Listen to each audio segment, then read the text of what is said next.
Our galaxy is hiding secrets that defy our best scientific explanations. We are about to embark on a journey through 25 of the most profound mysteries within the Milky Way. By the end, you will see our cosmic home not as a familiar starscape, but as a realm of unresolved wonders. We will confront a gravitational anomaly pulling thousands of galaxies toward an unseen point, and ask why the very center of our galaxy emits an inexplicable glow. What single mystery of the Milky Way captures your imagination the most? Our journey begins with a force so immense it is dragging our entire galaxy through the cosmos. This is the mystery of the Great Attractor. Picture the Milky Way not as a static island, but as a ship caught in a vast, invisible current. We are moving at an astonishing speed of over 600 kilometers per second, and we are not alone. Thousands of other galaxies are being pulled in the same direction, toward a specific point in space roughly 250 million light-years away. The source of this colossal gravitational pull is what astronomers call the Great Attractor, yet for decades its true identity was hidden from our view. It lies directly behind the dense bulge of stars, gas, and dust at the center of our own Milky Way, in a region fittingly named the Zone of Avoidance. From our vantage point, it is like trying to see a distant city through a thick, permanent fog. The light from whatever lies there is completely absorbed or scattered by the intervening material of our galaxy. This made direct observation nearly impossible for traditional telescopes. So, what could possibly exert such a powerful tug on so many galaxies? Early theories pointed to an unimaginably massive concentration of ordinary matter, perhaps a supercluster of galaxies so dense it defied belief. Later, as we understood the universe's composition better, dark matter became a prime suspect. This invisible substance, which does not emit or reflect light, could be clumped in a staggering density at that location, creating a gravitational anchor for our local universe. More recent surveys that can peer through the galactic fog using infrared and radio waves have revealed part of the story. They show that the Great Attractor region is indeed home to a massive concentration of galaxies, known as the Norma cluster. But here is the twist. The gravitational pull we feel seems too strong to be explained by this cluster alone. This suggests the true Great Attractor might be something even larger lying behind it, something still hidden in the Zone of Avoidance. It is a cosmic tug of war where we can feel the rope pulling us, but we cannot clearly see the team on the other side. The mystery endures because the greatest source of attraction in our local universe remains in many ways unseen. This gravitational hunger is not unique to the Great Attractor. Our own galaxy is a predator. The Milky Way is not a peaceful collection of stars, it is a cosmic cannibal, continuously consuming its smaller neighbors in a process that has shaped its very form. This is the phenomenon of galactic cannibalism. Throughout its long life, the Milky Way has grown not just by forming new stars, but by violently merging with and digesting other, smaller galaxies. The evidence of these ancient feasts is written across the sky, not in visible galaxies, but in ghostly rivers of stars. These are stellar streams, the torn apart remnants of dwarf galaxies that ventured too close to our galaxy's immense gravitational pull. Their stars were not instantly consumed. Instead, they were stretched out over billions of years into long, arching ribbons that now wrap around the Milky Way like the strands of a vast celestial spiderweb. One of the most dramatic examples is happening right now. The Sagittarius dwarf spheroidal galaxy is currently being ripped apart and absorbed. Astronomers can see its stars being pulled into two great streams that encircle our entire galaxy, one ahead of the dwarf galaxy and one trailing behind it, like cosmic breadcrumbs marking its doomed orbit. This is not a quick event. It is a slow, gravitational dissection that has been ongoing for billions of years and will continue for billions more. Each time the dwarf galaxy makes another pass through the plane of the Milky Way, more of its stars are stripped away, adding to the streams and eventually becoming indistinguishable from the native stars of our galaxy's halo.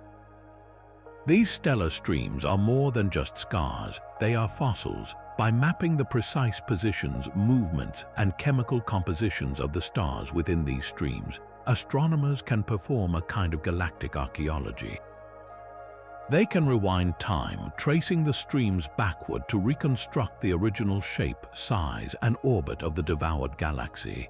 They can even determine when the merger began.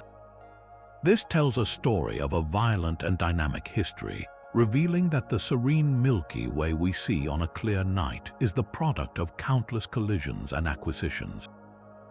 Every merger adds stars, shapes the galaxy's structure, and can even trigger new waves of star formation.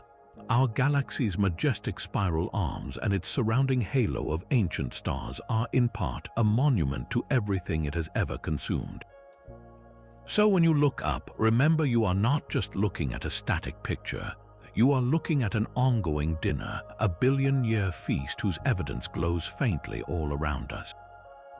But the center of our galaxy holds more than just a history of consumption. It also bears the scars of a colossal explosion. Emanating from the very heart of the Milky Way are two enormous bubbles of ultra-high-energy radiation, each towering 25,000 light-years above and below the galactic plane. To grasp their scale, if you could see them in the night sky, they would span half the distance from our horizon to the zenith. These are the Fermi bubbles, named for the space telescope that discovered them in 2010. The Fermi Gamma Ray Space Telescope was designed to map the most violent processes in the universe, and it found a pair of them right in our own backyard. These bubbles are not made of stars or glowing gas in the traditional sense.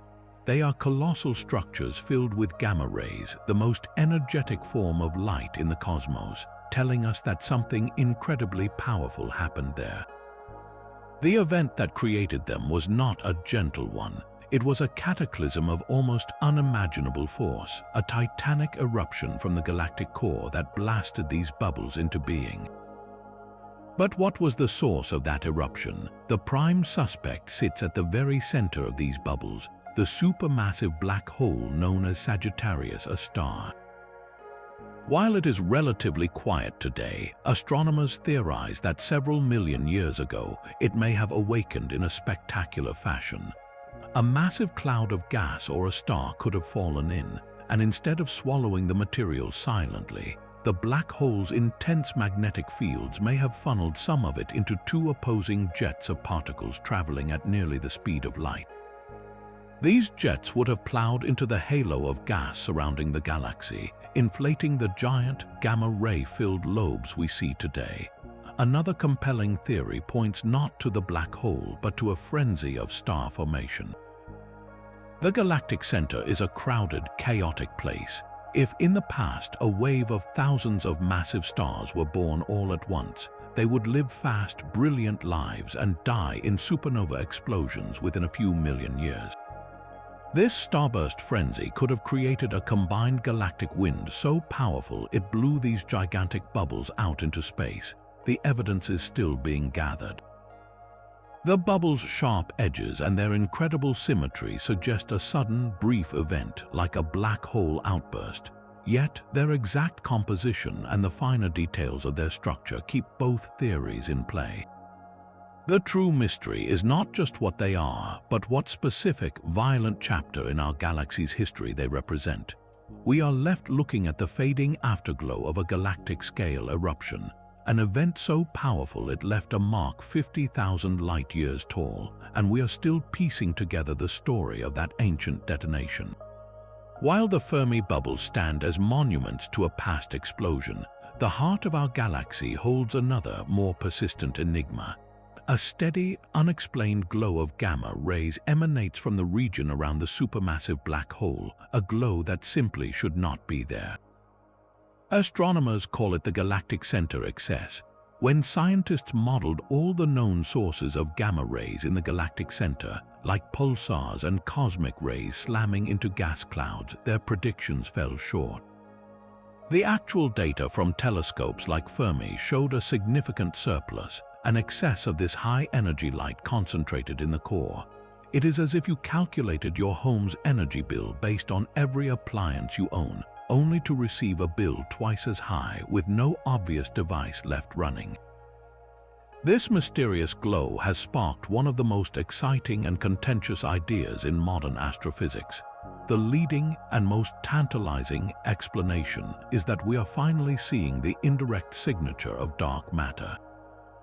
The theory proposes that dark matter particles, which fill the galaxy in a vast, invisible halo, are most densely packed at the galactic center.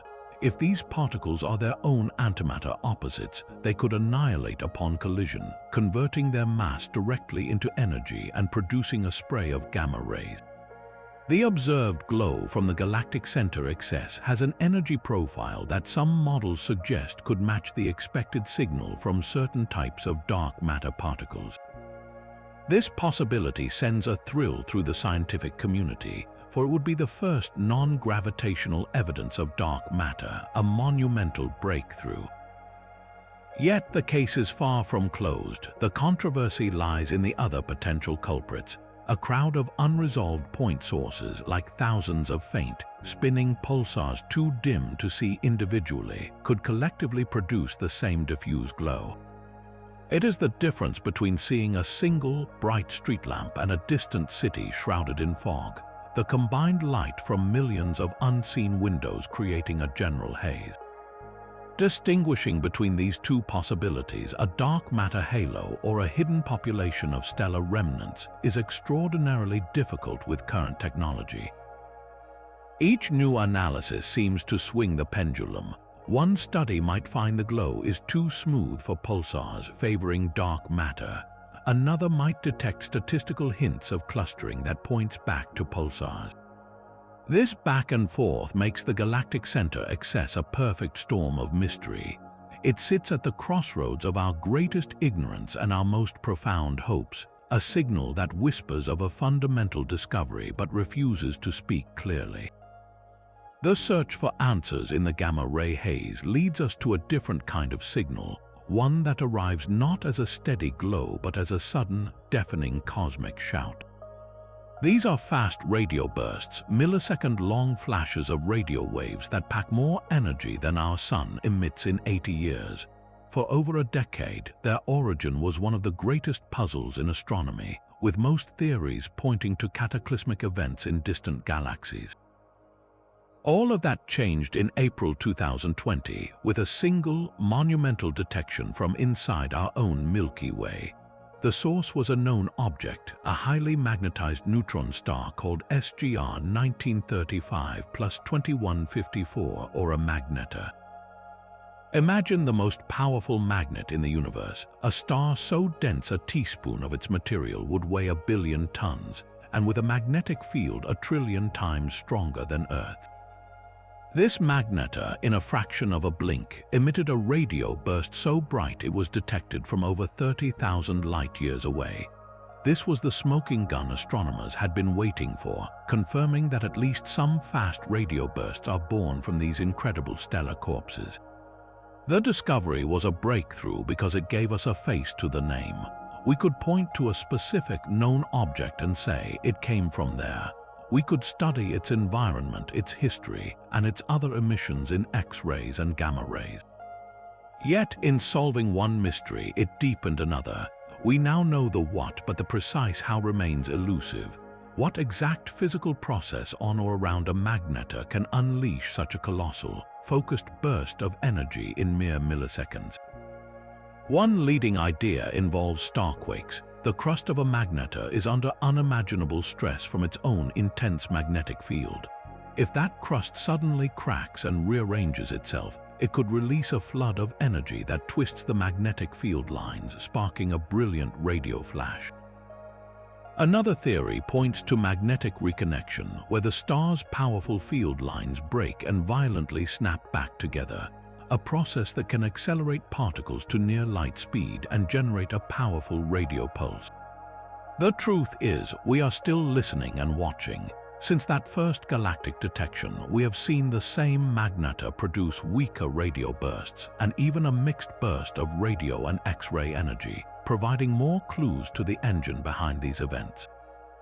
But the ultimate mechanism, the precise trigger that takes a highly magnetic, spinning cinder of a star and turns it into the universe's most powerful radio transmitter, is a secret the magneta has not yet fully revealed.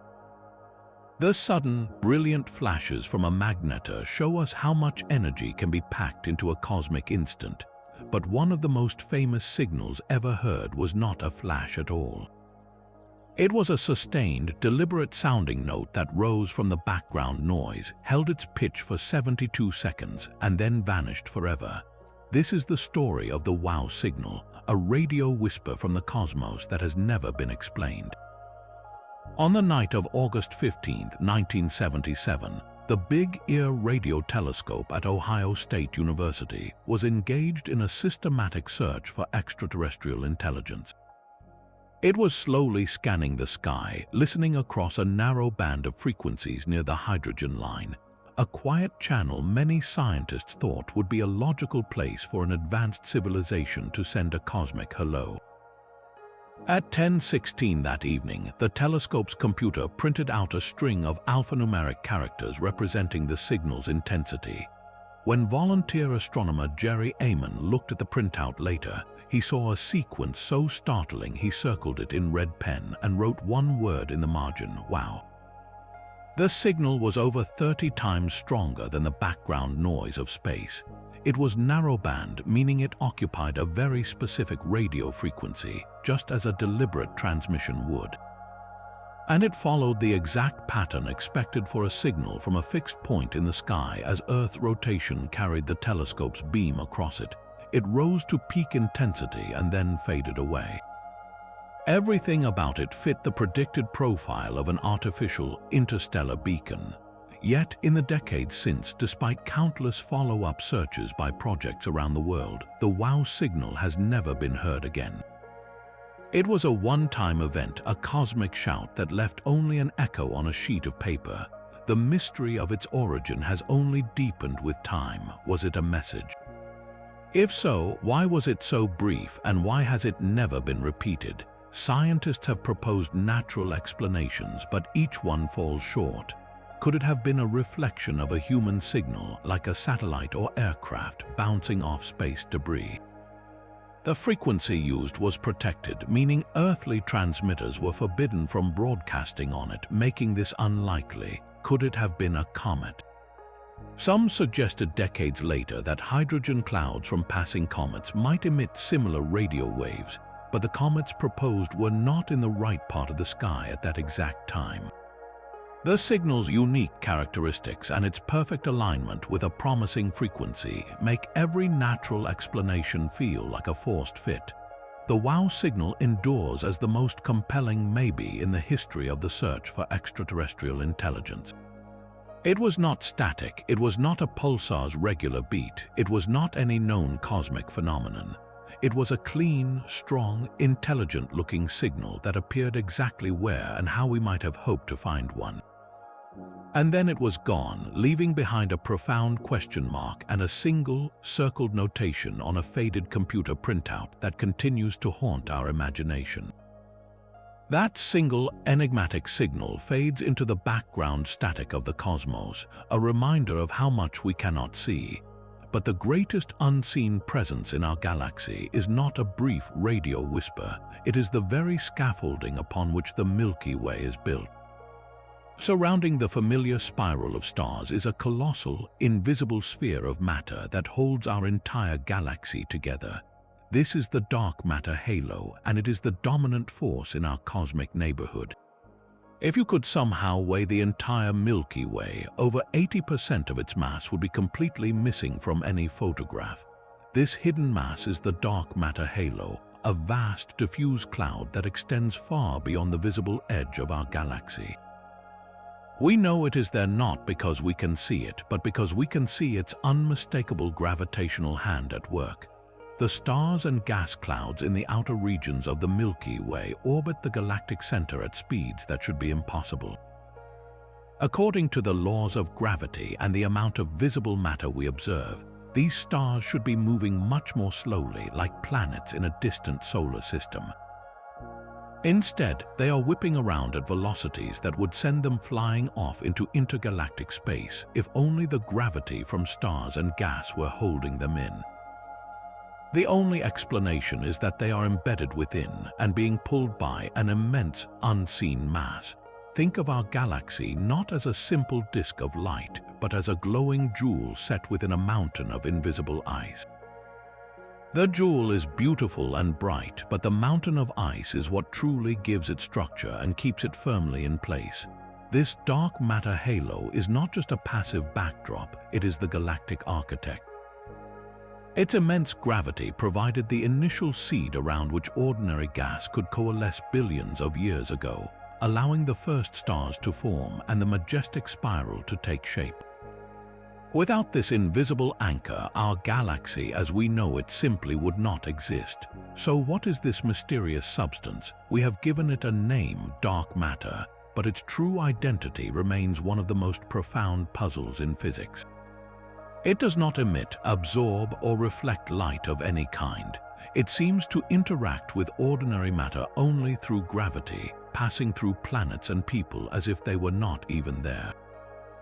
The leading candidates for what it might be are particles that have never been directly detected.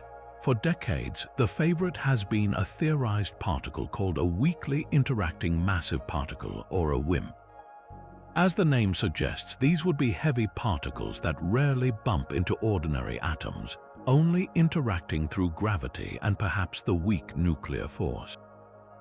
Countless experiments have been built deep underground in old mines and tunnels, shielded from cosmic rays, waiting for the once-in-an-era tremor that would be a WIMP striking an atomic nucleus.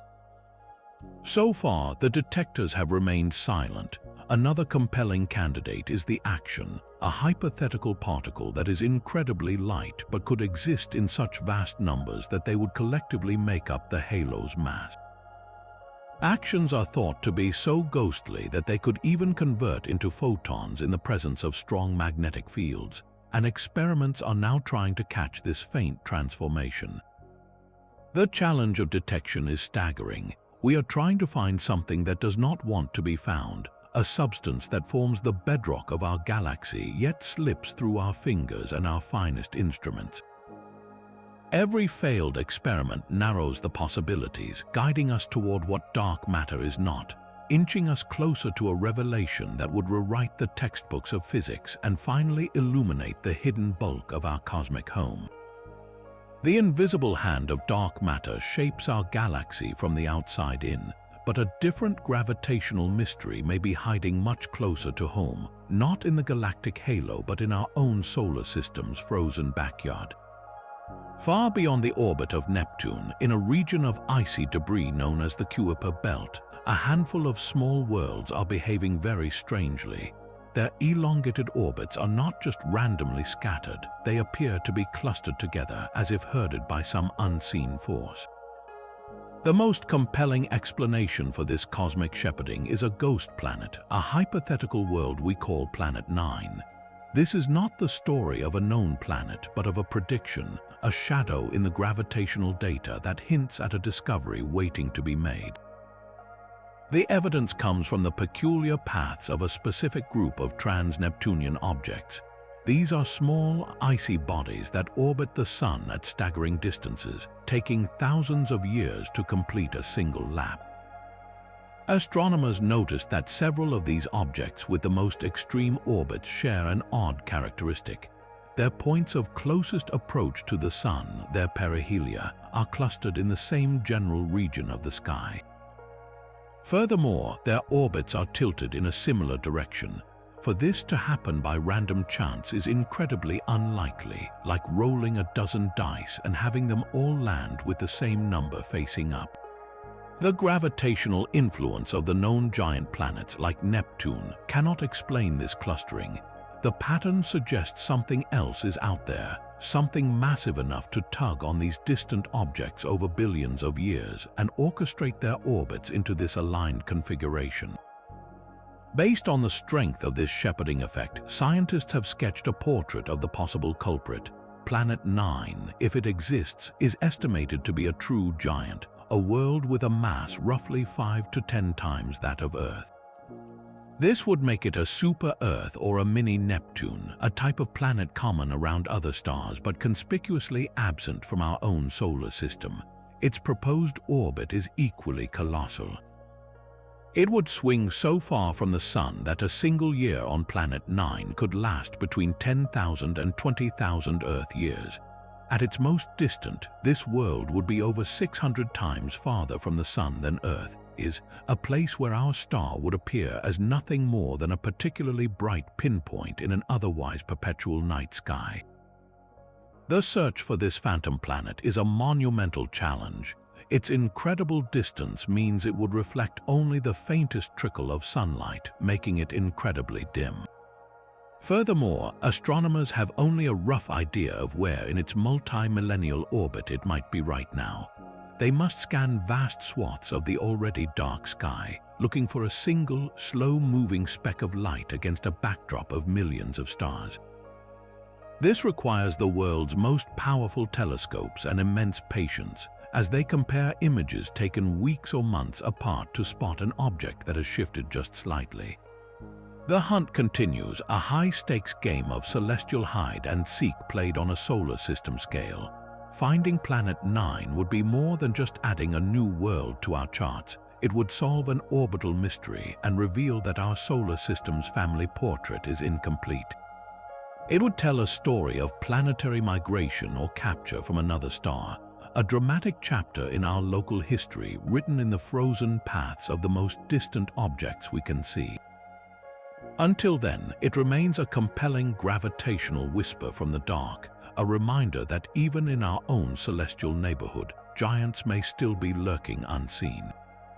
The gravitational pull of a hidden Planet 9 is a puzzle within our own solar system, but zoom out to a truly cosmic scale, and we find our entire galactic neighborhood sitting inside a staggering emptiness. We reside within a colossal bubble of nothingness, a cosmic underdensity officially known as the KBC void. Named for the astronomers who identified it, this is not a perfect vacuum, but a region of space spanning an almost incomprehensible 2 billion light-years where the density of galaxies, clusters, and matter is significantly lower than the cosmic average. Imagine the universe as a vast, frothing ocean. The standard cosmological principle, a bedrock of modern astronomy, suggests that if you take a large enough scoop of this ocean from anywhere, it should have roughly the same density of bubbles and water. The universe should be homogeneous, yet our particular scoop, the KBC void, seems to contain far more water and far fewer bubbles than it should. We are living in a local hole, a galactic desert on a scale that challenges our assumptions about the cosmos. This isn't just a curious fact, it has real, measurable consequences for how we understand the universe's expansion. The rate of this expansion is quantified by the Hubble constant, and one of the primary ways to measure it is by observing how fast distant galaxies are moving away from us. But if we are sitting in an underdensity, a giant bubble of lower gravity, the calculations get tricky. The gravitational pull of matter slows the expansion of space locally. With less matter around us in the KBC void, there's less gravitational drag holding our region back. This means galaxies just outside our local bubble are being pulled more strongly by the denser regions beyond, making them appear to recede from us slightly faster than they would if we were in an average part of the universe. It's like trying to judge the current of a river while floating in a slow-moving eddy. The main flow beyond the eddy seems deceptively swift. This local hole could be contributing to a persistent and troubling discrepancy in cosmology. Different methods of measuring the Hubble constant yield slightly different results, creating a tension that keeps astronomers awake at night. The KBC void suggests that our local measurement might be subtly skewed because our vantage point is not typical. We may be cosmic outliers living in a quieter, emptier suburb of the universe and mistakenly using that view to describe the properties of the entire metropolis. This raises a profound and humbling question. Is our galactic neighborhood truly representative of the universe at large? For centuries, science has operated on the principle that we do not occupy a special place. The KBC void forces us to confront the possibility that, on a scale of billions of light years, we might indeed be in a special, unusually sparse place. It compels us to wonder what the universe looks like from a truly average point, and whether the constants we measure are universal truths or merely local customs. The vast emptiness of the KBC void is not the only invisible structure shaping our cosmic experience. We are also immersed in a delicate, invisible web of force that stretches between the stars. This is the Milky Way's magnetic field, a large-scale, organized presence that weaves through the very fabric of interstellar space. You cannot see it or touch it, but this magnetic field is a fundamental architect of our galaxy, influencing everything from the paths of cosmic rays to the birth of new stars. Mapping this ghostly structure is a feat of astronomical ingenuity. Scientists use two primary clues. The first is polarized starlight. As light from distant stars travels through the galaxy, it passes through clouds of dust grains that are aligned by the magnetic field. These grains act like tiny filters, polarizing the light or making it vibrate in a specific direction. By measuring the polarization of light from millions of stars, astronomers can trace the orientation of the magnetic field lines along our line of sight, building a map of its direction. The second clue comes from a more energetic source, synchrotron radiation. This is the light emitted when high-speed electrons, often accelerated by supernova remnants, spiral around magnetic field lines. The intensity and polarization of this faint radio glow tell us about the magnetic field's strength and structure in regions far from stars. What these maps reveal is astonishing: a magnetic field that is not chaotic but surprisingly organized on a galactic scale. The field lines largely follow the spiral arms of the Milky Way, like the grooves on a vast cosmic record. Yet, for all our ability to map its effects, the origin and maintenance of this galaxy-spanning field remain deeply mysterious. How did it get there, and what keeps it alive over billions of years? The leading theory involves a process called a dynamo, similar to the one that generates Earth's magnetic field but on an unimaginably larger scale.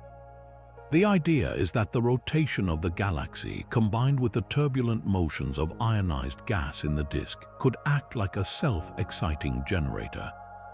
Moving conductive material through an existing, weak magnetic field can generate electrical currents, which in turn amplify and sustain the magnetic field. It is a cosmic feedback loop that turns motion into magnetic structure, but the galactic dynamo is not a simple machine. Cosmic rays play a crucial and complex role. These high-energy particles racing through the galaxy at near light speed are not just passive travelers, they are an active component of the magnetic system. As they move, they carry their own currents and can exert pressure, helping to inflate and shape the magnetic field, especially in the galaxy's halo. The interplay is a delicate dance where magnetic fields guide cosmic rays, and cosmic rays, in turn, influence the fields that confine them. This creates a dynamic, invisible skeleton that is both a product of the galaxy's motion and a shaper of its future. It guides collapsing gas clouds, sets the orientation of newborn stars, and provides a highway for energetic particles. We are only beginning to understand this vast, magnetic tapestry that is as much a part of the Milky Way as its stars and dust, a silent, forceful presence written in the polarization of distant starlight and the faint radio whisper of electrons spiraling in the dark. The magnetic field is a silent force shaping the galaxy, but at its very heart lies a different kind of power, one defined not by gentle influence but by an insatiable gravitational hunger. Sagittarius, a star, is the supermassive black hole anchoring our Milky Way, a cosmic titan with a mass 4 million times that of our Sun. Yet, for all its immense power, it presents us with a profound paradox. It is remarkably quiet. This quiescence is the first layer of its mystery. Compared to the brilliant, devouring monsters at the centers of other galaxies, known as active galactic nuclei, our own central black hole is a sleeping giant. It emits only a faint whisper of radiation, suggesting it is not actively consuming large amounts of material. Why is it so dormant? The answer likely lies in its immediate surroundings. There simply may not be enough gas and dust falling into its grasp at this moment in cosmic history to power a brighter display. It is a predator in a lean season waiting patiently. But its slumber is not absolute. Sagittarius, a star, occasionally stirs, flaring up in bursts of X-ray and infrared light that can brighten its glow by factors of hundreds in a matter of minutes. These flares are like sudden, violent stomach rumbles from the beast.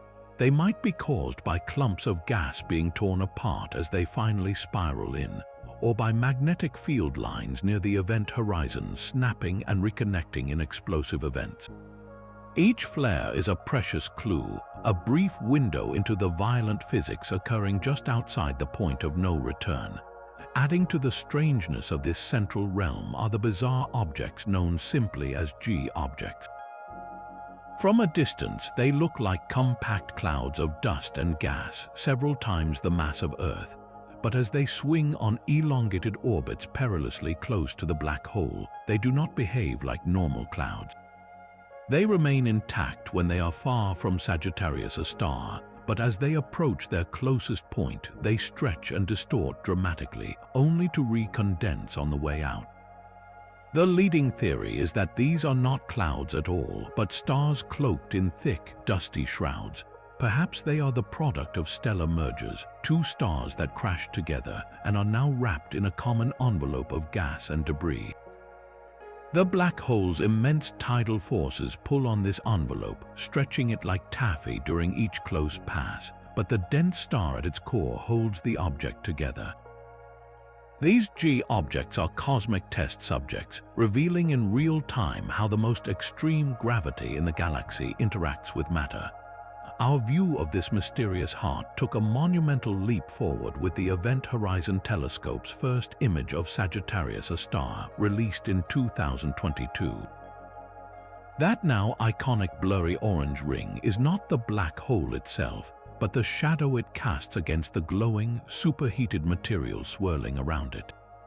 The size and shape of that shadow perfectly match the predictions of Einstein's theory of general relativity for an object of 4 million solar masses. It was a stunning confirmation, yet the image is just the beginning. Future observations using more telescopes and higher frequencies will sharpen this picture. We hope to see the dynamic, swirling flow of material around the black hole, to witness the launch of possible jets and to watch as the flares erupt. We are on the verge of moving from a static portrait to a movie of the very edge of space-time, watching the sleeping giant breathe and occasionally roar in its lair at the center of everything we call home. The quiet slumber of our central black hole is a blessing for the stability of our solar system, but it points to a broader, more profound mystery about our place in the galaxy.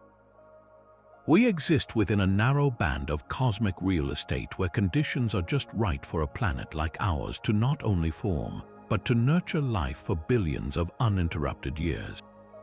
This is the concept of the galactic habitable zone, a region where the galaxy itself is neither too hostile nor too sterile for complex biology to arise. It is a powerful idea that suggests our address in the Milky Way may be as crucial as our distance from the Sun. The threats are numerous and deadly. Too close to the bustling, dense core of the galaxy, and a planetary system would be bathed in intense radiation from Sagittarius, a star, and the crowded stars around it. The frequency of nearby supernova, those catastrophic stellar explosions, would be far higher. A nearby supernova could strip a world of its protective ozone layer in an instant, bombarding its surface with lethal ultraviolet radiation and potentially triggering mass extinctions. The gravitational tug of passing stars in such a dense environment could also destabilize planetary orbits, flinging promising worlds into the cold depths of space or sending them spiraling into their parent stars. On the other hand, venture too far out into the sparse, quiet outskirts of the galactic halo, and you face a different problem, a poverty of elements. The outer regions of the galaxy are composed primarily of the primordial hydrogen and helium forged in the Big Bang. They lack the heavier elements, the carbon, oxygen, iron, and silicon that are the essential building blocks of rocky planets, oceans, and living organisms themselves. These elements are cooked in the furnaces of stars and scattered across space by supernova and stellar winds. A planet forming in the galactic boondocks might simply not have enough raw material to become an Earth. So where is the sweet spot? Current thinking places it within the galaxy's disk, roughly between the inner and outer spiral arms, avoiding the most crowded stellar neighborhoods but staying within the enriched, metallic region where generations of stars have seeded the interstellar medium with life's ingredients. Our own solar system occupies a seemingly ideal location. We are about 27,000 light-years from the chaotic core, nestled in a relatively calm spur of the Orion Arm. We are far enough from the galactic center to avoid its worst radiation, yet close enough to benefit from its enriched chemical environment. Our orbit around the galaxy also keeps us largely clear of the spiral arms themselves, which are not permanent structures but density waves of star formation. Passing through one of these arms would increase our exposure to newborn, massive stars that live fast and die young as supernova. Our sun's orbit appears to be synchronized in a way that minimizes these dangerous crossings, a fortunate cosmic rhythm. But is this delicate balance a strict requirement, or are we guilty of galactic chauvinism? The mystery lies in whether life, particularly intelligent life, could adapt to conditions we would consider extreme. Could biology arise on a world orbiting a star in a globular cluster where the night sky would be ablaze with neighboring suns? Could a civilization develop in a system that must regularly weather nearby supernova, perhaps deep underground or beneath a global ocean? Perhaps life is far more tenacious and inventive than our single data point suggests, finding a way in environments we would deem uninhabitable. The concept of the galactic habitable zone forces us to ask if we are in a privileged sanctuary, a rare island of calm in a stormy galaxy, or if we have simply found one of many possible paths for a universe becoming aware of itself. The quiet sanctuary of our galactic neighborhood is not a fixed boundary, but a frontier we have only just begun to cross. As our first emissaries to the stars ventured beyond the known planets, they carried with them a mystery that seemed to challenge the very laws governing their journey. The Pioneer anomaly is a tale of precision and perplexity, a tiny deviation in the deep silence that made scientists question their grasp of gravity itself. In the 1970s, NASA launched two robotic explorers, Pioneer 10 and Pioneer 11, on trajectories that would ultimately carry them out of the solar system forever. For decades, as they sailed into the black, teams back on Earth meticulously tracked their positions by timing the faint radio signals they sent home. The spacecraft were incredibly distant, moving at tens of thousands of kilometers per hour, and everything about their expected path was calculated using the well-understood physics of Newton and Einstein. Yet the data revealed something was subtly wrong. Both pioneers were experiencing a tiny, constant, and unexplained deceleration back toward the sun. It was an incredibly small effect, equivalent to a force 10 billion times weaker than the gravity we feel on Earth's surface. To put it in perspective, it was like the probes were feeling an extra, gentle tug from the sun, as if space itself were offering a faint, additional friction. This minuscule drift, however, was a monumental problem. In the realm of celestial mechanics, where predictions are exquisitely precise, even an anomaly this small could not be ignored. It suggested that perhaps our models of gravity were incomplete, especially in the vast, unexplored gulf between the stars. Could there be some unknown property of the galaxy itself, some halo of dark matter or a subtle modification to Einstein's theory that only manifested over such immense distances. The Pioneer anomaly became a ghost in the machine of deep space navigation, a whisper that maybe the rulebook needed rewriting. The search for an answer became a decades-long detective story, combing through old engineering documents and reconstructing the physics of the spacecraft themselves. The breakthrough came from considering something seemingly mundane: heat. The Pioneers were powered by radioactive thermoelectric generators, which produced electricity from the decay of plutonium. This process also created a lot of waste heat. That heat radiated away from the spacecraft in infrared light. Crucially, the spacecraft were asymmetrical, with their dish antennas always pointed back at Earth. This meant more heat radiated from the front of the craft than from the back, according to the simple law that every action has an equal and opposite reaction. The photons of infrared light carrying that heat away also exerted a tiny pressure, a gentle push. Because the push was slightly stronger from the front, it created a net force pushing back toward the Sun, exactly mimicking an anomalous deceleration. When scientists finally built a detailed thermal model of the spacecraft, accounting for every bolt and panel, the predicted push matched the observed anomaly almost perfectly. The mystery had a mundane, engineering-based solution, yet its legacy is profound. For years, it stood as a tantalizing hint of new physics, a crack in our understanding that forced a rigorous re-examination of both our theories and our instruments. It reminds us that as we send probes into the galactic dark, we must account for every whisper of force, from the grand pull of gravity to the faint pressure of escaping heat. The Pioneer's quiet drift was not a sign of broken laws, but a testament to the exquisite sensitivity required to listen to the universe, where even the warmth of a machine can tell a story. While the Pioneer probes drift silently through the interstellar void, they are leaving behind a realm of far greater mystery, a place so distant and dark it has never been seen by any instrument. This is the Oort cloud, a vast, hypothetical shell of icy remnants that is thought to encase our entire solar system like a colossal, frozen bubble. If it exists, it represents the final frontier of our Sun's gravitational dominion, a relic from the solar system's violent birth.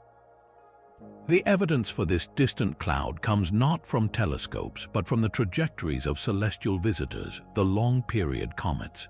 These spectacular wanderers, like Comet Hale-Bopp, arrive from every direction in the sky on orbits that take them tens of thousands of years to complete a single journey around the Sun. Their paths are not confined to the flat plane of the planets. Instead, they plunge in from deep space at wild angles. The only explanation that fits this random, spherical distribution is a vast reservoir of icy bodies completely surrounding our solar system, a gravitational holding pen where trillions of dormant objects wait in the deep freeze.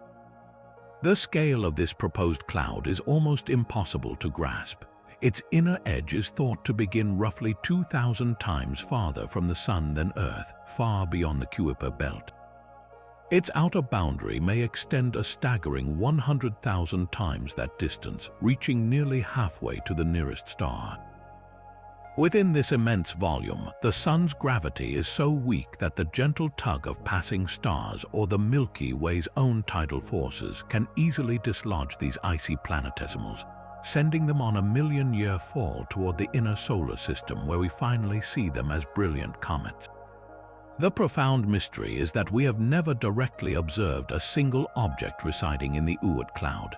Its proposed inhabitants are too small, too dark, and too incredibly far away to reflect any detectable sunlight with current technology. Detecting one would be like trying to spot a lone, dim snowball in the emptiness of space from a distance of several miles, using only a candle for illumination. Every comet we see is already on its way in, an emissary from this unseen realm, but the realm itself remains hidden. This makes the Oort cloud one of the greatest inferred structures in astronomy, a ghost whose existence we deduce solely from the footprints it leaves behind. Unlocking its true structure, however, would be a key to our own origin story.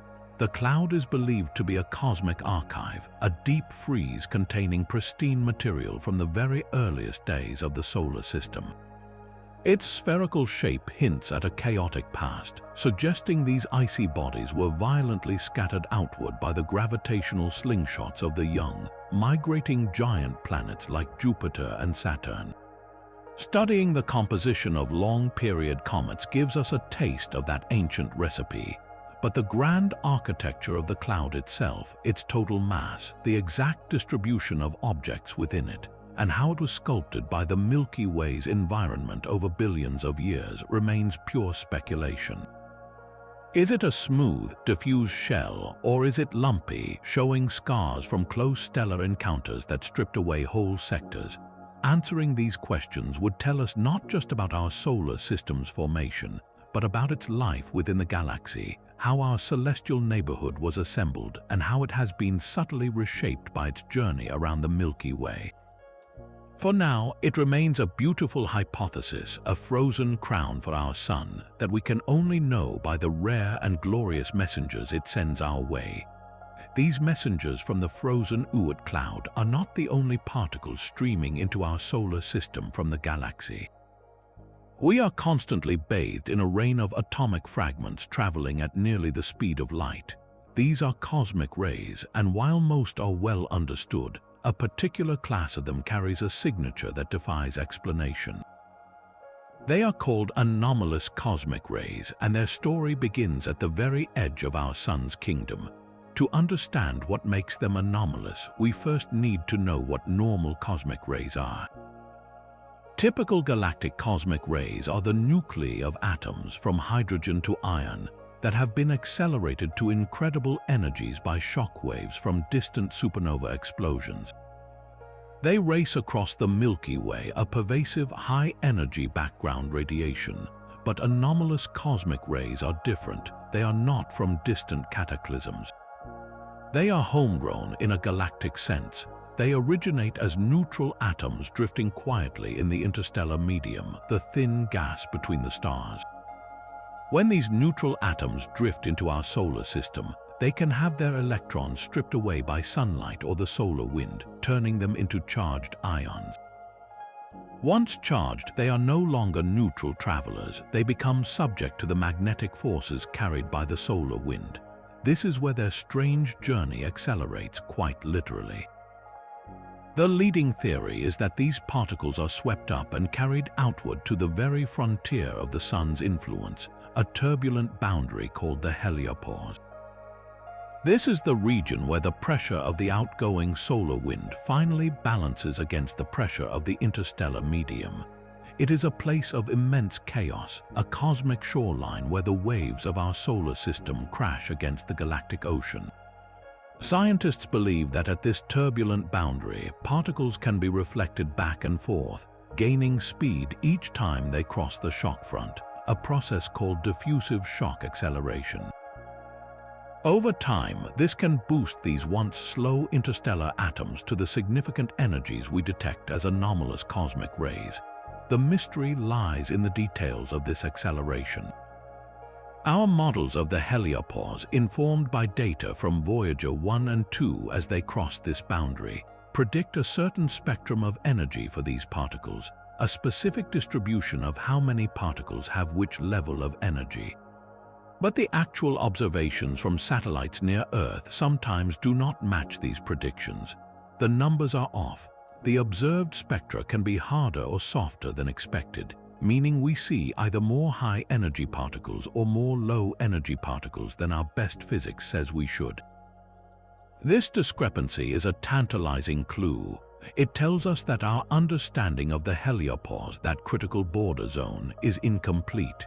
The acceleration mechanism might be more efficient or more complex than our current diffusive shock models account for. Perhaps magnetic reconnection events at the boundary provide an extra kick. Maybe the structure of the heliopause itself is more dynamic and wrinkled than we thought, creating pockets of intense particle acceleration. Each anomalous cosmic ray we detect is a fingerprint from this distant, turbulent frontier. By analyzing their energy and composition, we are indirectly mapping the physics of a region we can barely reach, a place where the sun's breath meets the galaxy's wind. These particles are messengers from the edge, and their anomalous behavior is a direct signal that our solar system's borderlands hold secrets about how energy is transferred, and particles are born in the violent embrace between a star and its galaxy. Our solar system's journey is not a straight line, but a grand, sweeping orbit around the very heart of the Milky Way. This immense celestial circuit takes roughly 230 million Earth years to complete a single lap, a timescale so vast it has been given its own name, the galactic year. We are currently in what could be considered the cosmic springtime of the 21st galactic year since the Sun first ignited. This slow, rhythmic motion through different galactic neighborhoods is not just a curiosity.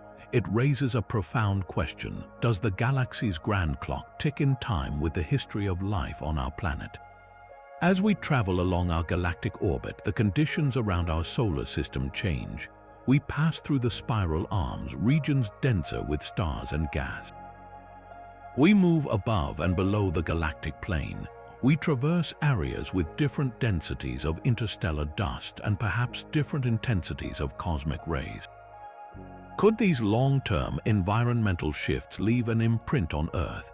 Some scientists have looked for patterns, searching for evidence that major extinction events or climate shifts align with the galactic year. One of the most persistent ideas is the theory of periodic comet showers. The hypothesis suggests that as we pass through certain dense regions of the galaxy, the gravitational tug from nearby stars or massive clouds of gas could disturb the distant Oort cloud. This disturbance would send a shower of comets plunging toward the inner solar system, increasing the chance of a catastrophic impact on Earth. If these disturbances happen with a regular rhythm tied to our galactic orbit, we might see a corresponding rhythm in the geological record. Finding such a pattern, however, is incredibly difficult. The geological timeline of mass extinctions is complex and open to interpretation, and the galactic year itself is a rough estimate. Pinpointing exactly where we were in the galaxy 250 million years ago, at the time of the Great Dying, the most severe extinction event, is a monumental challenge. Another intriguing possibility involves cosmic rays. As our solar system bobs above and below the galactic plane on its journey, the density of cosmic rays bombarding our heliosphere might vary. Higher cosmic ray flux could potentially influence cloud formation on Earth, affecting climate over millions of years. It could even increase mutation rates in life forms, subtly nudging the pace of evolution. These are speculative threads connecting the slow dance of the galaxy to the intricate story of our own world. The evidence remains elusive, a whisper in the noise of Earth's own chaotic climate and geological systems. Yet the concept is humbling. It forces us to see Earth not as an isolated stage, but as a passenger on a galactic carousel. Our planet's entire history, from the first single-celled organisms to the rise of humanity, has unfolded within just a handful of these galactic years. The rise and fall of the dinosaurs occupied less than one full orbit. All of recorded human civilization is a blink, a single note in a symphony that plays on a timescale of hundreds of millions of years. We are living within a celestial rhythm so slow we can barely perceive it, a grand cycle that may, in ways we are only beginning to imagine, set the tempo for life itself. The grand rhythm of our galactic orbit is a story told on the largest scales, but the very structure of our galaxy's neighborhood presents a puzzle of its own. Our cosmological simulations, the sophisticated computer models that trace the evolution of the universe, paint a very specific picture of how galaxies like the Milky Way should form. According to the leading theory known as the lambda cold dark matter model, our galaxy's immense dark matter halo did not condense all at once. Instead, it grew hierarchically, with countless smaller dark matter clumps or subhalos merging together over billions of years. These small, ancient clumps should have persisted, and within them the first stars should have ignited, creating a swarm of hundreds of small satellite galaxies orbiting the Milky Way like a cloud of fireflies. Yet, when we look up, we only see a few dozen. This glaring mismatch between prediction and reality is known as the missing satellite problem. Where are all the dwarf galaxies that our best theories insist should be there? One compelling solution suggests the problem lies not with the galaxies, but with the nature of dark matter itself. Our models assume dark matter is cold, meaning its particles move relatively slowly, allowing them to easily clump into very small, dense structures from the universe's earliest moments. But what if dark matter is slightly warmer? Warm dark matter particles would have more intrinsic motion, making it harder for them to collapse into the tiniest clumps. This would suppress the formation of the smallest, faintest dwarf galaxies, leaving a population of satellites more in line with what we actually observe. It is a subtle tweak to a fundamental property of the universe's dominant substance, with profound implications for how structure forms. Another possibility is that the satellites are not missing at all, they are simply hiding in plain sight. Our surveys of the galactic halo have historically been limited, only able to detect the brightest and most obvious dwarf galaxies. In recent years, with more powerful telescopes and dedicated surveys, astronomers have begun to discover a new class of ultra-faint dwarfs. These are galaxies so ghostly and diffuse that they contain only a few hundred stars, lost in the vast backdrop of the Milky Way's own stellar halo. They are not bright beacons, but faint smudges of light that require meticulous analysis to tease out from the foreground. It is entirely possible that a vast population of these ultra-faint, or even completely dark, galaxies exists, orbiting silently in the darkness. They may be so devoid of stars, perhaps because their gas was stripped away early on, that they are essentially pure dark matter halos, invisible to our optical telescopes. The hunt for these elusive shadows is now a major astronomical endeavor, as finding them would not only solve the satellite problem, but also give us pristine laboratories to study dark matter in isolation. The mystery, therefore, splits into two paths. Either our understanding of dark matter's fundamental properties needs revision, or our observational census of our own galactic backyard is still woefully incomplete. Both paths lead to a deeper truth, that the quiet halo of the Milky Way may hold the answers to questions about the very fabric of the cosmos and the unseen architecture that binds it all together. The faintest stars in our galactic halo hold a secret about the universe's first minutes. These ancient, nearly pristine suns are cosmic fossils, and by analyzing their light, we can read a chemical record dating back over 13 billion years. Yet one element on that primordial list is stubbornly wrong. This is the cosmological lithium problem. According to our meticulous models of Big Bang nucleosynthesis, the brief, fiery period just after the universe began, a specific amount of the light element lithium-7 should have been forged alongside hydrogen and helium.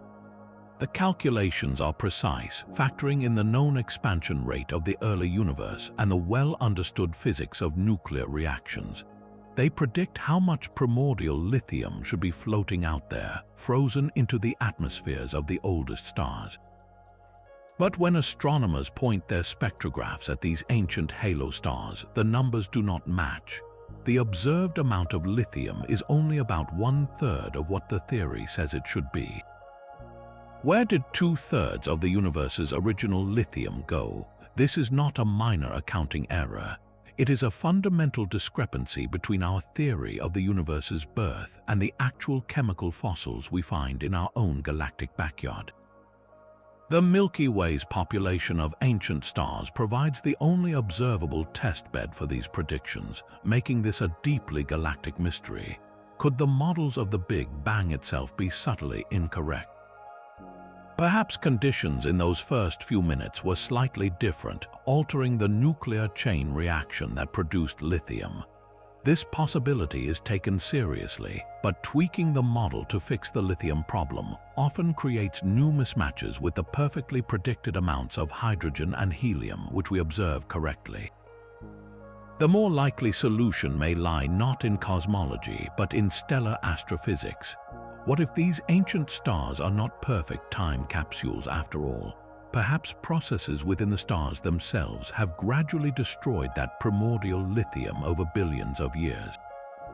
As these stars churn their internal gases, lithium, which is fragile and burns at relatively low temperatures, could be dragged down into hotter layers and destroyed. The challenge is that the oldest stars we observe are also the coolest and least massive, with very calm interiors that should not mix materials so efficiently. Proving they could destroy lithium without leaving other obvious chemical scars is difficult. Another fascinating idea involves the galactic environment these stars were born into. Could the early Milky Way have been bathed in a population of exotic particles like certain types of dark matter that interacted with stellar cores and enhanced mixing, thereby depleting lithium? Or perhaps the lithium was never in the star's atmospheres to begin with, having been accreted onto planets or locked away in dust grains before the stars fully formed. Each proposed solution opens a new line of inquiry, from nuclear physics labs trying to measure elusive reaction rates with greater precision, to sophisticated computer simulations of stellar interiors. The lithium problem endures because it sits at a perfect crossroads. It connects the first 3 minutes of the entire universe to the long, slow life of a single, faint star in our galaxy's halo. Until we solve it, we cannot be sure if the flaw is in our story of cosmic dawn, or in our understanding of how the first stars live and breathe. A star named HIP 60350 is racing through the Milky Way at over 500 kilometers per second. It is a runaway, a cosmic fugitive fleeing the scene of a violent crime. These stars are not orbiting peacefully within the galactic disk. They have been violently ejected, streaking across the galaxy on trajectories that can eventually carry them into the lonely emptiness of intergalactic space. Their incredible speeds, far exceeding the escape velocity of the Milky Way, tell a story of immense forces at play. The question is, what cosmic catapult could launch a star with such ferocity? Astronomers have identified 2 primary mechanisms, both involving extreme gravitational encounters. The first is dynamical ejection from the dense core of a star cluster. Picture a crowded stellar nursery, a gravitational mosh pit where young stars jostle and swing past one another. In a close 3-body encounter, the complex dance of gravity can slingshot one of the stars outward at tremendous speed, like a stone flung from a sling. The star is essentially voted off the island by its more massive neighbors, sent hurtling into the void. The second mechanism is even more dramatic, the supernova kick. Many stars are born in binary pairs, gravitationally bound to a partner. If one of these stars is massive enough, it will live a short, brilliant life and end in a supernova explosion. This detonation is rarely perfectly symmetrical. If the blast is lopsided, it can kick the remaining stellar core, now a neutron star or black hole, away at high speed. But according to Newton's laws, for every action there is an equal and opposite reaction. The exploding star can also act as a rocket, propelling its surviving companion star in the opposite direction with an incredible velocity boost. The binary pair is shattered, one member dead or transformed, the other sent screaming across the galaxy. The mystery for astronomers lies in the forensic detective work of tracing a runaway star's path. By measuring its precise speed and direction today, scientists can attempt to rewind its motion millions of years, tracing a line backward through the galaxy to find the scene of the crime. The goal is to pinpoint the specific star cluster or the remnant of the supernova that launched it. This is an extraordinarily difficult task. The galaxy is not static, it rotates and churns. Other stars, gas clouds, and the overall gravitational field of the Milky Way subtly perturb the star's path over its long journey. It is like trying to trace the origin of a single, specific leaf floating down a vast, winding river years after it fell in, with only a vague memory of the river's currents. For HIP 60350 and others like it, the backward trail often leads to a region of space that now appears empty, the stellar cluster long since dispersed or the supernova remnant faded from view. The violent event that created the runaway is over, leaving only the speeding star itself as the sole evidence. Each of these stellar fugitives is a clue to a past cataclysm, a silent witness to the chaotic, gravitational violence that constantly reshapes the neighborhoods of our galaxy. The stellar fugitives racing through the halo are escaping a galaxy whose very heart is not a sphere, but a rotating spear. At the center of the Milky Way's bright bulge, billions of stars are not scattered randomly. They are organized into a colossal, rigid structure shaped like a bar. This galactic bar is a dynamic engine, a rotating mass of stars that fundamentally drives the motion and evolution of our entire spiral galaxy. If you could view the Milky Way from above, you would not see spiral arms winding all the way into the core. Instead, you would see a straight, dense bar of ancient stars, with the spiral arms emerging from its tips like brilliant streams from a rotating sprinkler. This bar is not static, it spins. Like a solid rod turning in space, it completes a full rotation roughly once every 180 million years. This rotation has profound consequences. As it turns, its immense gravitational field acts like a cosmic paddle, stirring up the vast ocean of gas and stars in the galactic disk. It shepherds material, funneling gas toward the galactic center to feed the supermassive black hole and triggering bursts of star formation.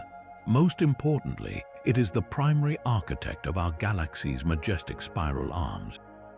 The arms are not permanent structures made of the same stars. They are density waves like traffic jams on a celestial highway. The rotating bar creates and sustains these waves, its gravity compressing gas as it passes, which triggers the birth of bright, new stars that illuminate the spiral pattern we see.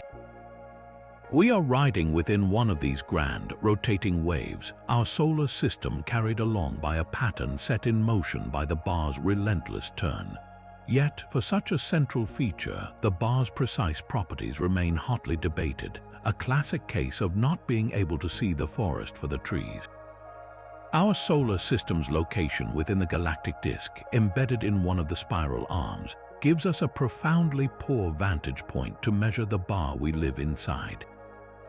It is like trying to map the shape of a city while standing in the middle of a crowded, foggy street, with buildings blocking your view in every direction. Astronomers must therefore use indirect and clever methods to measure it. They map the distribution and motions of millions of stars, looking for the telltale signatures of a rotating bar, such as stars streaming along elongated orbits aligned with its structure. From this painstaking work, estimates emerge, but they often disagree. How long is the bar? Some studies suggest around 10,000 light-years, others argue for 15,000 or more. How fast is it rotating? Is it a fast bar, completing a rotation quickly and steering the galaxy's dynamics with a firm hand, or a slower, more gentle giant? Even its age is uncertain. Did it form early in the Milky Way's history? Or is it a more recent product of galactic evolution, perhaps shaped by a past merger? These are not trivial details. The bar's characteristics dictate how efficiently it transports material across the galaxy, how it shapes the spiral arms, and how it influences the growth of the central black hole. A faster, longer bar would have a much more violent and dramatic influence on its surroundings than a slower, shorter one. The ongoing debate means we do not yet fully understand the engine at the heart of our own home. Unlocking its true nature would tell us not just about the Milky Way's present state, but about its turbulent history and its ultimate fate, a story written in the slow, gravitational dance of billions of stars locked in a rotating sphere of light. The bar's rotation funnels gas inward, but a different kind of rain is falling onto the Milky Way from above. Enormous, fast-moving clouds of hydrogen are plunging toward the galactic disk, celestial storms that could be the lifeblood of future stars. These are high-velocity clouds, and they are some of the most enigmatic structures in our galactic halo. Imagine vast archipelagos of gas, some spanning thousands of light years, drifting through the emptiness between galaxies. They are composed primarily of neutral hydrogen, the most basic building block of the universe, and they are moving at speeds that cannot be explained by the simple rotation of the Milky Way. Some are falling inward at hundreds of kilometers per second, on trajectories that suggest they originated far beyond our galaxy's visible edge. Their existence presents a fundamental question: where did these great gas clouds come from, and what do they mean for the life cycle of the Milky Way? Astronomers have three leading theories, each telling a different story about our galaxy's relationship with the cosmos. The first possibility is that these clouds are truly primordial. They could be ancient relics of the early universe, pockets of hydrogen and helium that never coalesced into stars or galaxies. For billions of years, they have drifted in the intergalactic void, and now, drawn by the Milky Way's immense gravity, they are finally making their first approach. If this is true, then these clouds are a direct infusion of virgin fuel, new material that has never been part of the galactic cycle of star birth and death. They represent the galaxy still growing, still accreting fresh matter from the cosmic web. The second theory is one of galactic violence. Our Milky Way, as we have seen, is a cannibal. As it gravitationally shreds dwarf satellite galaxies, it does not just capture stars, it also strips away their gas. A high-velocity cloud could be the long, trailing tail of gas ripped from a dwarf galaxy like the Magellanic Clouds as they orbit the Milky Way. These clouds would be the cosmic equivalent of debris left in the wake of a predator, rich with the chemical history of their original home. The third idea turns the story inward. This is the galactic fountain model. Massive stars live fast and die in supernova explosions, and these explosions can blow enormous bubbles in the galactic disk, ejecting hot gas high above the plane of the galaxy. This gas eventually cools, condenses into neutral hydrogen clouds, and then falls back down under gravity, raining fresh material onto the disk to form new stars. In this scenario, the high-velocity clouds are not new fuel but recycled material, the galaxy breathing out and then in again. So which story is correct? The answer likely involves all three. The key to distinguishing them lies in the cloud's composition. Primordial gas from the early universe should contain almost nothing but hydrogen and helium.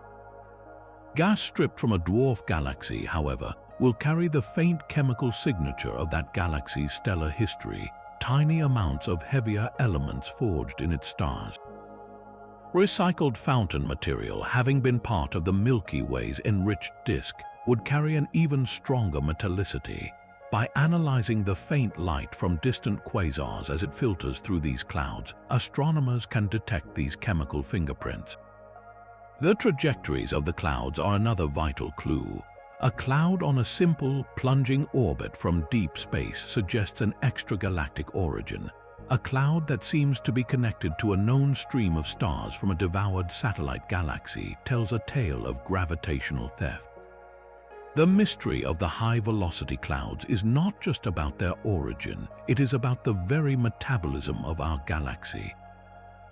Are we watching a slow, steady diet of new cosmic material, or are we seeing the internal recycling of an isolated system? The answer determines whether the Milky Way is still open for business, gathering new resources from the cosmos, or whether it is a closed ecosystem, destined to eventually use up its gas and sea-star formation sputter out. These silent, dark clouds drifting in the halo are more than just curiosities. They are the delivery trucks and recycling bins of the galactic economy, and their contents will write the next chapter in the story of our galaxy's stars. Wrapping around our galaxy like a faint, celestial vine is a structure that should not be there. The Monoceros ring is a vast, looping stream of stars discovered just over 20 years ago, and its very existence challenges our map of the Milky Way. This ring sits far beyond the familiar plane of our galaxy's disk, arcing across the constellations of Monoceros and Canis Major at a distance of roughly 60,000 light-years from the galactic center. For perspective, that is about 3 times farther out than our own Sun. The stars in this ring are old and metal-poor, suggesting they formed long ago from pristine material. But their location, so far above the main disk, is the central puzzle. How did they get there? Astronomers are locked in a fundamental debate over the ring's origin, and the answer reshapes our entire understanding of the galaxy's history. One compelling story paints a picture of galactic violence. In this scenario, the Monoceros ring is not part of the Milky Way at all, but the ghostly remains of a dwarf galaxy that ventured too close. Over billions of years, our galaxy's immense tidal forces would have stretched the smaller galaxy apart, smearing its stars into the great looping stream we see today. This would be a testament to the Milky Way's cannibalistic nature, adding another victim to its long list of consumed companions. The chemical fingerprint of the ring stars could hold the key, as they might carry a distinct signature different from the stars born in the Milky Way's outer reaches. The opposing theory offers a more introspective explanation. Perhaps the ring is not debris but a part of us. It could be the extreme outer edge of the Milky Way's own disk, but a disk that is not flat. Instead, it may be dramatically warped and flared, like the brim of a soft hat that has been bent upward by gravitational interactions. If this is true, then our galaxy is much larger and more distorted than we previously believed, with its outer regions violently contorted, possibly by a past encounter with another galaxy or the persistent tug of its dark matter halo. Distinguishing between these two possibilities is not an academic exercise. It is crucial for diagnosing the Milky Way's life story. If the ring is tidal debris, it tells us about a specific, ancient merger, revealing how the galaxy assembled itself piece by piece. We could even trace the orbit of the devoured dwarf galaxy. But if the ring is a warped disk, it speaks to the fundamental stability and shape of our galaxy, showing how its outermost parts respond to gravitational forces. It changes our estimate of the Milky Way's total mass and size, and forces us to reconsider the true shape of our cosmic home. The Monoceros ring, this faint arc of ancient light, is therefore a single clue pointing to 2 entirely different biographies of the galaxy we call home. The faint stellar ring is a question of galactic architecture, but scattered across the disk are pinpricks of light that defy the laws of physics themselves. These are ultraluminous X-ray sources, and they shine with a brilliance that should not be possible. Found far from the chaotic center of the Milky Way, these objects are not quasars. They are isolated points that outshine any known stellar process, pouring out more X-ray energy than 1 million suns emit across all wavelengths. Their existence forces us to confront a fundamental limit in astrophysics, the Eddington limit. This is the maximum brightness an object can achieve when the outward pressure of its own radiation perfectly balances the inward pull of its gravity. Exceed this limit, and the radiation should blow away the very material that is fueling the glow, shutting down the process. Yet ULXs blaze on, far beyond this theoretical ceiling, as if laughing at the rules. So what cosmic engine can break the rules so spectacularly? Astronomers are investigating 2 primary suspects, each representing a different kind of monster. The first candidate is the long-sought intermediate mass black hole. We are familiar with stellar mass black holes, the remnants of giant stars, and the supermassive giants at galactic centers. But the middle ground, black holes weighing hundreds to hundreds of thousands of solar masses, has been elusive. A ULX could be powered by such an intermediate black hole, one that is feeding on a captured star or a gas cloud. Because it is more massive, its Eddington limit is higher, allowing it to shine brightly without necessarily breaking the rules. Finding one would fill a crucial gap in our understanding of how the supermassive black holes in galaxy cores grew to such immense sizes. The second candidate is far more bizarre, a stellar mass black hole that is not just feeding but gorging itself in a way we thought impossible. This is the theory of super Eddington accretion. Imagine a black hole only 10 times the mass of our Sun, but surrounded by a vast, dense disk of material falling in. The infall is so torrential, so overwhelming, that the radiation cannot push it all away. The material piles up, creating a thick, puffy structure that traps the intense radiation like a thermal blanket. This trapped energy then finds a way to escape through funnels or winds along the black hole's rotation axis, creating an intensely focused beam of X-rays.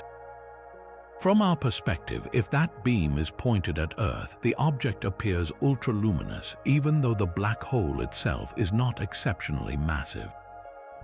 It is a cosmic illusion born from extreme gluttony and precise geometry. Distinguishing between these two possibilities is a monumental challenge from our distant vantage point. We are trying to weigh an invisible object by the glow of its dinner plate.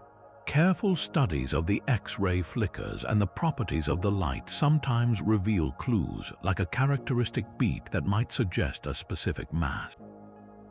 In a few spectacular cases, like the source known as M82X1, the evidence strongly points to an intermediate mass black hole, but for many others, the data remains ambiguous, a tantalizing blur. These objects are more than just curiosities, they are extreme laboratories. They show us black holes operating in regimes we cannot recreate on Earth, pushing our models of accretion physics to the breaking point. They challenge the neat categories we have created and force us to ask whether our understanding of how black holes eat and how they grow from stellar seeds into galactic titans is fundamentally incomplete. Each ultraluminous X-ray source is a defiant point of light, a question mark written in the most energetic language the universe knows. Deep within the stellar halo, a ghost from the Milky Way's violent childhood has finally been named. Data from the European Space Agency's Gaia spacecraft, which is mapping the precise positions and motions of over 1 billion stars, revealed a startling pattern. A distinct population of stars was not moving in random orbits, but streaming along highly elongated, sausage-shaped paths. This was not a random grouping, it was the fossilized remains of a colossal collision. Astronomers call it the Gaia sausage, the relic of a dwarf galaxy that smashed into the young Milky Way roughly 8 to 10 billion years ago. This was not a gentle merger or a slow consumption. It was a head-on catastrophic impact that fundamentally reshaped our galaxy. The incoming galaxy, estimated to have been at least 10 billion times the mass of our Sun, would have been torn apart by the immense gravitational forces. Its stars were not simply absorbed, they were violently scattered, their orbits stretched into the radial, sausage-like paths we see today. These stars now form a significant portion of the Milky Way's inner halo, a swirling cloud of ancient suns that envelops the galactic disk. But the collision did more than just add stars, it delivered a transformative shock. The energy of the impact is believed to have puffed up the Milky Way's nascent disk, helping to create the thick, central bulge we see today. It may have even triggered furious waves of star formation, seeding the galactic center with new suns. The Gaia sausage is more than a curious shape in a data plot. It is a chapter title in our galaxy's biography. Before this discovery, we knew the Milky Way grew by absorbing smaller galaxies, but the Gaia sausage points to a defining event, a single, massive merger that occurred during the galaxy's formative years. This ancient crash is now considered one of the most significant events in the Milky Way's life, a violent encounter that set the course for its future structure. It rewrites the story of our galaxy's youth from a quiet, steady growth into a narrative punctuated by epic violence. The stars from that long-dead galaxy are still here, their motions a silent testimony to the chaos that forged the familiar spiral we call home. The ancient stars of the Gaia sausage are a testament to a violent, formative past, a time when collisions sculpted our galaxy's very bones. Yet, as we piece together this history of cosmic chaos and construction, one question rises above all others, a mystery that uses the entire Milky Way as its stage. Given the staggering scale of our galaxy, its hundreds of billions of stars and the trillions of planets likely orbiting them, the silence is deafening. This is the essence of the Fermi paradox, the profound contradiction between the high probability of alien civilizations and our complete lack of evidence for them. Our galaxy is over 13 billion years old, more than twice the age of our solar system. That is an almost incomprehensible amount of time for life to arise, evolve, and potentially spread across the Milky Way. If even a single advanced civilization had emerged just a few million years before us, a mere blink in galactic time, they could have colonized the entire galaxy by now. Their probes, their signals, or the unmistakable signatures of their engineering, what scientists call technosignatures, should be everywhere. And yet, when we listen, we hear only the natural radio whisper of pulsars and the hiss of the cosmic microwave background. When we look, we see only the ordinary light of stars. The universe appears untouched, pristine, and profoundly empty of other minds. This silence is not just puzzling, it is haunting. It suggests that something is terribly wrong with our assumptions. One of the most sobering explanations is the concept of the Great Filter. This is the idea that there exists at least one nearly insurmountable barrier, a step in the evolution from dead matter to a spacefaring civilization that is extraordinarily unlikely to be passed. The terrifying question is, where does this filter lie? Is it behind us, meaning that the step from non-life to simple, single-celled organisms is miraculously rare? If so, we are the lucky, improbable winners of a cosmic lottery, and the galaxy may be filled with sterile, beautiful worlds. Or is the Great Filter ahead of us? This is the more chilling possibility. It suggests that the step from an intelligent, technological species to a truly interstellar one is the one that cannot be crossed. Perhaps every advanced civilization ultimately destroys itself with its own technology, through war, environmental catastrophe, or some unforeseen consequence of its growth. In this scenario, the silence is a cemetery, and we are simply not yet aware of our own impending fate. Other solutions are less grim but equally mind-bending. The zoo hypothesis proposes that advanced civilizations are out there, and they know we are here, but they have chosen to place us in a kind of cosmic quarantine, observing us without interference until we reach a certain level of maturity. It is a galactic version of a nature preserve with rules against making contact. Alternatively, the sheer vastness of space and time might be the answer. Perhaps civilizations are so rare and their lifespan so short compared to the age of the galaxy that they simply never overlap in a way that allows for detection. Imagine two fireflies blinking in a vast, dark forest, millions of miles apart, each flashing for only a second every 100 years. The chance they will see each other's light is almost zero. Our searches, like SETI, have only scratched the surface of a truly oceanic parameter space. We have listened to a tiny fraction of stars on a narrow band of frequencies for a vanishingly short time. We may be looking for a needle in a haystack without being sure what the needle even looks like.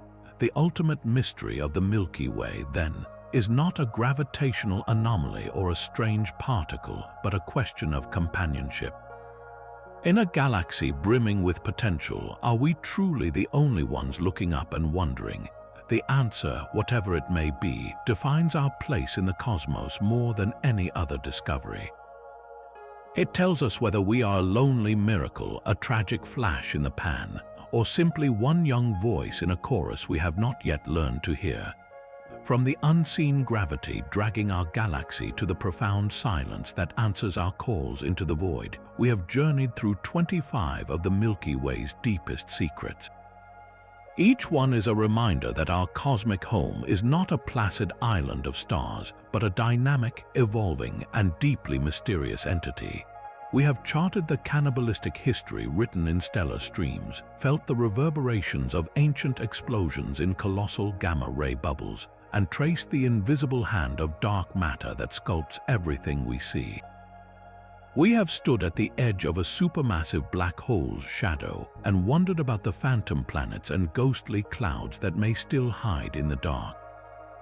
These are not just puzzles for astronomers, they are the frontiers of human understanding. Every unexplained glow, every strange orbital path, and every silent patch of sky is an invitation. They are the questions that propel our technology forward, that send probes to the edges of our solar system and telescopes into the deep void, urging us to look closer, think deeper, and imagine grander. This relentless curiosity is what transforms the night sky from a static tapestry into a living story, one where we are both the audience and the authors, deciphering a narrative 13 billion years in the making. So the next time you find yourself under a clear, dark sky, take a moment to look up. See not just the pinpricks of light, but the vast, churning ocean of mystery they represent.